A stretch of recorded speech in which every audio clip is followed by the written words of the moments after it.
son lo mejor.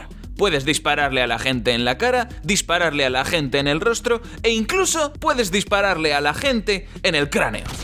Pero si te aburres, puedes probar algo distinto. Puedes construirte una casa muy bonita, en la que tener tu propio huerto, con mascotas incluso. Al fin y al cabo, los videojuegos no son solo un medio en el que agujerear rostros, también son un espacio en el que podemos expresarnos con libertad, construyendo mientras apreciamos la belleza de estos mundos virtuales y defendemos nuestras creaciones de los esqueletos. Disparándoles en la cara, ¿qué cojones? ¿No os da la sensación de que hay muchos shooters? Y no solo que haya muchos shooters, sino que muchos juegos tienen disparos en general. Cada 2x3 me pregunto, ¿qué carajo hago yo disparando si el juego no va de eso? BioShock es un juego inteligente, cerebral, de suspense e intriga política bajo el mar. Y sin embargo, tu forma de interactuar con el mundo es, ¿lo has adivinado?, dispararle a la gente en la cara. Sí, puedes hackear torretas y usar plásmidos, pero esos son solo otras formas de ahuecar cráneos. Las torretas disparan por ti, así que has subcontratado tu ocio. Y los poderes son básicamente Harry Potter bajo el agua castea, que es otra forma de dispararle a la gente. Con magia. En la cara. Cyberpunk 2077 es un juego de rol, en el que interpretas al protagonista de un shooter, así que va de dispararle a la gente en el cráneo. Aunque tienes tropecientas habilidades, la mayoría son para ver cómo de grandes pueden ser los números que salen cuando disparas a alguien en el cráneo. Fallout 3 es un shooter de mundo abierto en el que de vez en cuando decides si prefieres ayudar a la gente o cometer genocidio, así que me he equivocado, aparentemente es un RPG súper profundo con decisiones muy interesantes o algo así. Y es un RPG interesante porque tienes muchas opciones para dispararle a la gente en el cráneo, y por primera vez puedes disparar a la gente en el cráneo con un cráneo. Le doy 10 sobre 10 cráneos. Mejor juego de dispararle a la gente en el cráneo. Si os está cansando lo de dispararle a la gente en el cráneo, bien, esa es la idea. Estoy cansado de juegos con tiroteos innecesarios. ¿Dónde está mi Oscar por este guión? A donde quiero llegar es que las mecánicas de los shooters a veces tienen demasiado protagonismo, incluso en juegos que en teoría no las necesitan tanto. Imagínate que te prometen un juego inmersivo en el que puedes interpretar a un personaje en un mundo postapocalíptico, crear tu propia historia, construir bases y tomar decisiones únicas que afectan a la trama. Todo mientras desarrollas a tu avatar, no solo en combate, ojo, sino también en habilidades como ciencia, comercio o elocuencia. Imagínate que te prometen un mundo en el que puedes tener una enorme variedad de destrezas y todas esas destrezas importan. Y luego el juego es Fallout 4 y te da una minigun al empezar, así que todo da igual. Ojo, Fallout 3 y 4 me gustan, pero para mí ilustran cómo las mecánicas de los shooters se han ido comiendo a las mecánicas de RPG, que era lo que hacía única a la saga. ¿Está mal dispararle a la gente en la cara? Desde luego, se llama homicidio y está feo. Ahora, ¿está mal disparar en videojuegos? Claro que no. Yo soy el primero que se lo pasa genial con el Halo y el único que juega al Overwatch. Y a día de hoy me sigue encantando jugar al Counter-Strike y disparar a la gente en el... Pero me da la sensación de que cuando se diseñan videojuegos, a veces esto es la forma por defecto de interactuar con el mundo. Como que los desarrolladores han pensado... en realidad no han pensado, han dicho, venga va, esto le ha funcionado a Paladins, supongo que nos funcionará a nosotros. ¿Por qué ocurre esto? ¿Por qué tanto shooter? Lo primero que me vino a la cabeza fue, la industria ha caído en la clásica de copiar al Call of Duty, Y hasta cierto punto es verdad, los ejecutivos muchas veces están en plan, este es un buen juego, bien hecho, pero ¿qué tal si en lugar de eso...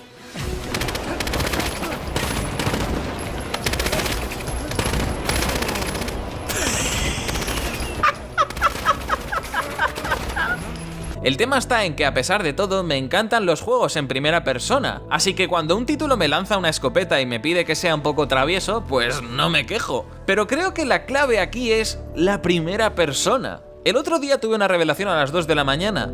Por fin lo entiendo, no es que me gusten los shooters, es que me gustan los juegos en primera persona. Y da la casualidad de que la mayoría son shooters. Todo lo que yo creía sobre mí mismo como gamer es mentira. Debería irme a la cama. Fallout New Vegas, The Stanley Parable, Minecraft, Metroid Prime, Outer Wilds, Sonic, The Beginner's Guide, Mirror's Edge, Dark... Messiah of Might and Magic. Son todos juegos en primera persona y no tienen por qué estar centrados necesariamente en los disparos. Es que me gusta verlo desde la perspectiva de mi personaje, porque es como si fuese el personaje, no en plan, ¡buah, es que soy yo literal!, sino en el sentido de que todo me parece mucho más inmersivo, que es una palabra que a la vez expresa justo todo lo que quiero decir y a la vez no significa nada en concreto, pero creo que no hace falta que lo explique, lo ves todo tal y como lo verías si estuvieses ahí. Te ves las manos, miras a donde quieras, no te ves las piernas, what the fuck. Lo importante de los juegos en primera persona es que tienes control total sobre la cámara y además esa cámara es algo muy intuitivo. Mueves el stick a la izquierda, miras a la izquierda, mueves el stick a la derecha, miras a la derecha. Ya está, ya puedes. Tienes una idea, pero no es exactamente como la imaginabas. Ahora en ArcList, Serim Model, una nueva forma de perfección. Ya está, ya puedes cruzar la calle.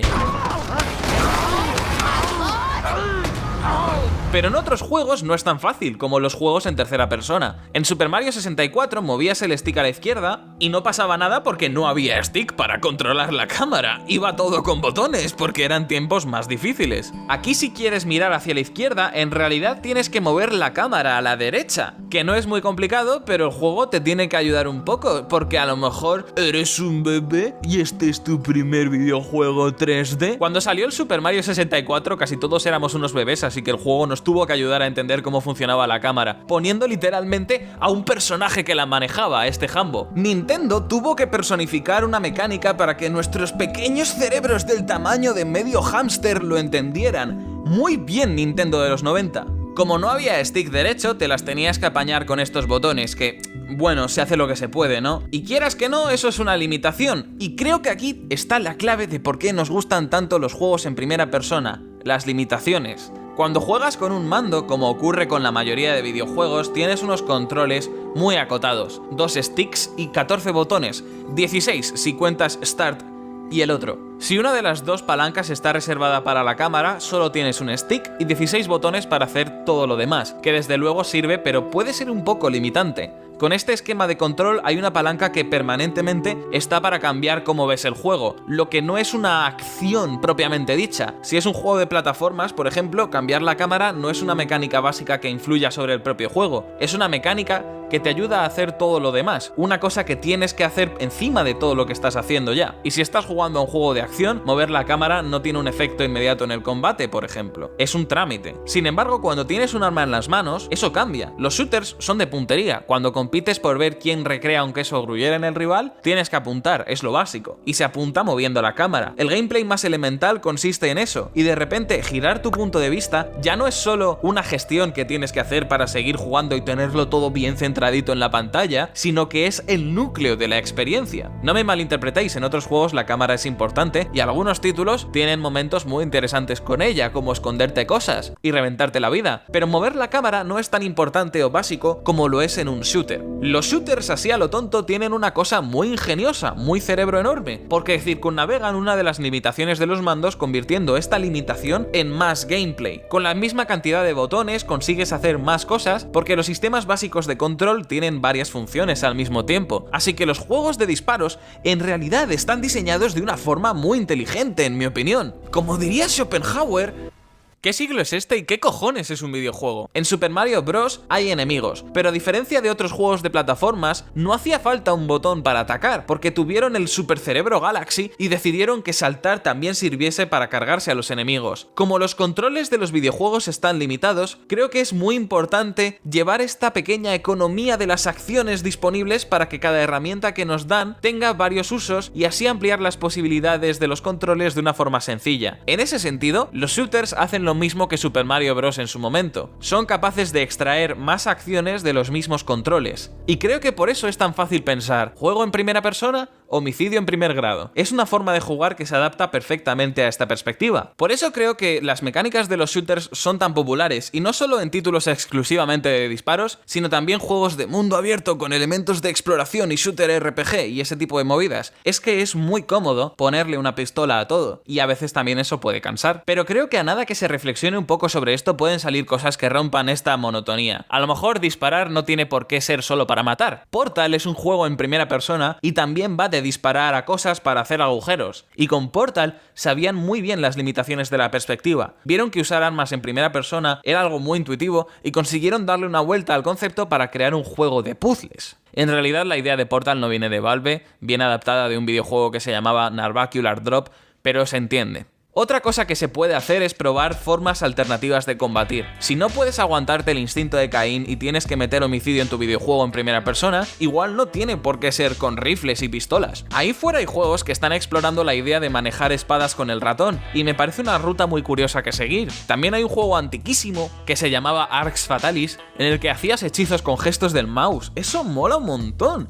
Por ejemplo, con estos 3 gestos puedes castear Orbe de...